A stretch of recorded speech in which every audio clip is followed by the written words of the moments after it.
ಸ್ನೇಹಿತರೆ, ರಾಜ್ಯ ಸರ್ಕಾರದಿಂದ ಇದೀಗ ಎಲ್ಲ ಜನತೆಗೆ ಒಂದು ಗುಡ್ ನ್ಯೂಸ್ ಬಂದಿದೆ.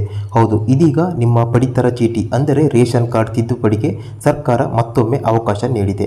ಹೌದು, ಇದೀಗ ನೀವು ರೇಷನ್ ಕಾರ್ಡ್ನಲ್ಲಿ ಯಾವುದೇ ರೀತಿಯ ತಿದ್ದುಪಡಿ ಬೇಕಿದ್ರೆ ಈಗ ನೀವು ಮಾಡಬಹುದು. ಇದರ ಬಗ್ಗೆ ಸಂಪೂರ್ಣವಾದ ಮಾಹಿತಿಯನ್ನು ನಿಮಗೆ ತಿಳಿಸಿಕೊಡುತ್ತೇವೆ.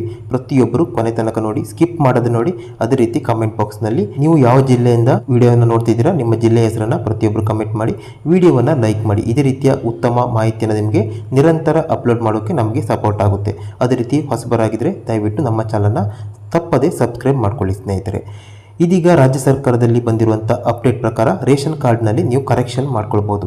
ಹೌದು, ನಿಮ್ಮ ರೇಷನ್ ಕಾರ್ಡ್ನಲ್ಲಿ ಅಂದರೆ ಪಡಿತರ ಚೀಟಿಯಲ್ಲಿ ಹೆಸರು ಬದಲಾವಣೆ ಆಗಬೇಕಿದ್ರೆ, ಅಥವಾ ಆಧಾರ್ ಕಾರ್ಡ್ನಲ್ಲಿ ಇರುವ ಹೆಸರು ಸೇರ್ಪಡೆ ಆಗಬೇಕಿದ್ರೆ, ಹೊಸ ಸದಸ್ಯರ ಸೇರ್ಪಡೆ ಆಗಬೇಕಿದ್ರೆ, ಅಥವಾ ಮೃತರಾಗಿರುವ ಹೆಸರನ್ನು ತೆಗಿಬೇಕಾಗಿದ್ದರೆ, ಅಥವಾ ನಿಮ್ಮ ಬೇರೆ ಊರಿಗೆ ನೀವು ಸ್ಥಳಾಂತರ ಆಗಿದ್ದರೆ ನಿಮ್ಮ ಅಡ್ರೆಸ್ ಬದಲಾವಣೆ ಮಾಡಬೇಕಿದ್ರೆ ಎಲ್ಲದಕ್ಕೂ ಇದೀಗ ರಾಜ್ಯ ಸರ್ಕಾರದ ಆಹಾರ ಇಲಾಖೆ ಅವಕಾಶ ನೀಡಿದೆ. ಹೌದು, ಗೃಹಲಕ್ಷ್ಮಿ ಯೋಜನೆ ಬಂದ ಮೇಲೆ ಅಂತೂ ತುಂಬ ಜನ ರೇಷನ್ ಕಾರ್ಡ್ ಅಪ್ಡೇಟ್ ಮಾಡಬೇಕಂತ ಕಾಯ್ತಾ ಇದ್ರಿ. ಏನಕ್ಕೆ ಕೆಲವೊಂದು ದಾಖಲೆಗಳಲ್ಲಿ ತಪ್ಪಿನಿಂದ ನಿಮಗೆ ಗೃಹಲಕ್ಷ್ಮಿ ಯೋಜನೆಗೆ ಸರಿಯಾಗಿ ಅರ್ಜಿ ಸಲ್ಲಿಸಲಿಕ್ಕೆ ಅಸಾಧ್ಯವಾಗಿತ್ತು. ಹಾಗಾಗಿ ತುಂಬ ಜನ ರೇಷನ್ ಕಾರ್ಡ್ ಅಪ್ಡೇಟ್ ಮಾಡಬೇಕಂತ ಕಾಯ್ತಾ ಇದ್ರಿ. ಇದೀಗ ಎಲ್ಲರಿಗೂ ರಾಜ್ಯ ಸರ್ಕಾರದ ಕಡೆಯಿಂದ ಒಂದು ಗುಡ್ ನ್ಯೂಸ್ ಬಂದಿರೋದು.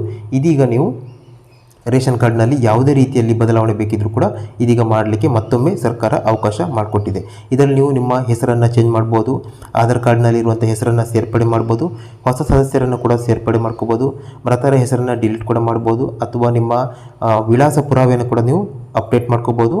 ಸ್ನೇಹಿತರೆ, ಇದೊಂದು ರಾಜ್ಯ ಸರ್ಕಾರದಿಂದ ಎಲ್ಲ ರೇಷನ್ ಕಾರ್ಡ್ ಹೊಂದಿರುವ ಎಲ್ಲ ಫಲಾನುಭವಿಗಳಿಗೆ ಒಂದು ಸಿಹಿ ಸುದ್ದಿ ಅಂತ ಹೇಳ್ಬೋದು. ಹಾಗಾಗಿ ತಕ್ಷಣ ನಿಮ್ಮ ರೇಷನ್ ಕಾರ್ಡ್ನಲ್ಲಿ ಯಾವುದೇ ಒಂದು ಅಪ್ಡೇಟ್ ಆಗಬೇಕಿದ್ರೆ ತಕ್ಷಣ ಈ ಕೂಡಲೇ ಅಪ್ಡೇಟ್ ಮಾಡ್ಕೊಳ್ಳಿ. ಸ್ನೇಹಿತರೆ, ಇದೇ ರೀತಿಯ ನಿರಂತರ ಅಪ್ಡೇಟ್ಗಳನ್ನು, ಹೊಸ ಹೊಸ ಮಾಹಿತಿಗಳನ್ನು ನಿರಂತರವಾಗಿ ಪಡೆಯಲು ನಮ್ಮ ಚಾನಲ್ನ ದಯವಿಟ್ಟು ಪ್ರತಿಯೊಬ್ಬರು ಸಬ್ಸ್ಕ್ರೈಬ್ ಮಾಡ್ಕೊಳ್ಳಿ.